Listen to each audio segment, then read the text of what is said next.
Hey guys, make sure to check out G2A.com. A link is in the description below. They have really cheap PC games, Xbox Live codes, and a whole bunch more. Link in the description below.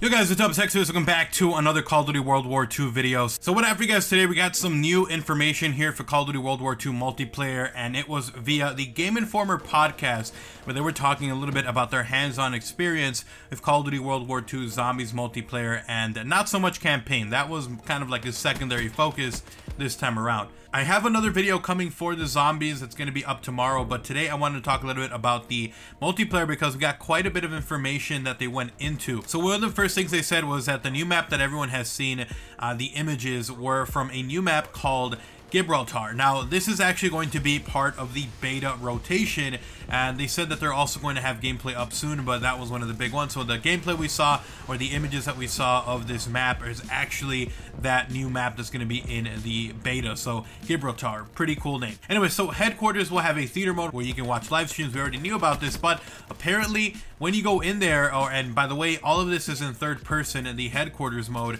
When you walk in there, you can actually see a projector projecting the stream, and you can actually sit down. No information on what happens when you do sit down, like maybe it'll go full screen or something, but I still think it's pretty cool that you can actually walk into a theater and see it being projected and walk out.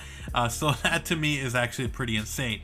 Now, there's actually going to be a special VIP prestige area. We already knew about this, but they mentioned a little bit more and said that once you hit the level 2 prestige, you can visit the area, which is guarded by a general to prestige, and there will be a celebration with fireworks and a whole bunch of stuff. So that's pretty cool, and I'm pretty interested to see what exactly is inside of that prestige area. So another thing is that Sledgehammer Games is putting a lot of focus on social score. So the higher your social score, the better loot you earn. Social score is dependent upon being helpful and more in HQ. Completing weekly and daily quests also increases it, and daily and weekly quests will feature activities to do in the HQ itself and in multiplayer. The 1v1 battle pit allows you to duel your friends in HQ. Other players can actually watch the 1v1, and players are allowed to ban one weapon before entering the 1v1 pit action. Game Informer says that there was an option also to compete via boxing, but there was no gameplay for that was allowed. So basically they weren't able to actually do it, but boxing also in the 1v1 pit is pretty cool. And then on top of that,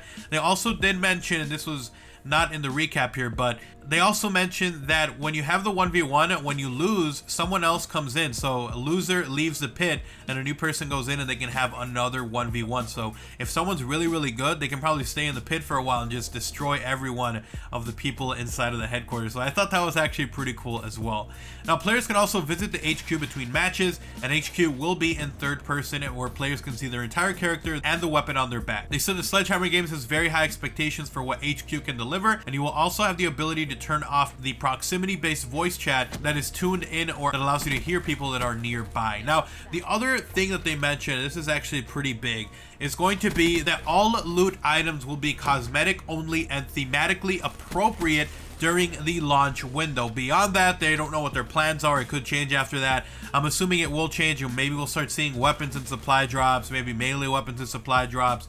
Maybe we'll start seeing new animations, dancing animations, maybe stuff that isn't exactly World War II themed.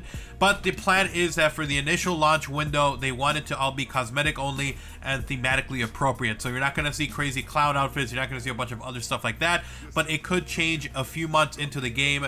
And I think that it will have to change, because if it just stays the same, I think people are going to be bored. And if they start adding new stuff, I think people will be kind of happy to see it. So we'll definitely see. But at the moment, it does look like at launch it will be only cosmetic and only thematically appropriate. And I'm actually kind of happy that they were honest about this and said, yo, after the launch window, we don't know what's going to happen, but we want to keep an open mind. So we'll definitely see what ends up happening with that. But I want to get this information to you guys. Hopefully you guys did go on to enjoy the video. If you guys did, drop a like on the video. It does help out. And if you are brand new to the channel, if you want to see even more content like this, obviously make sure you subscribe and you turn on notifications by clicking the little bell icon next to the subscribe button. Go ahead and follow me on Twitter, and also check out my gaming channel, link in the description below. I'll see you guys next time. I'm out. Peace.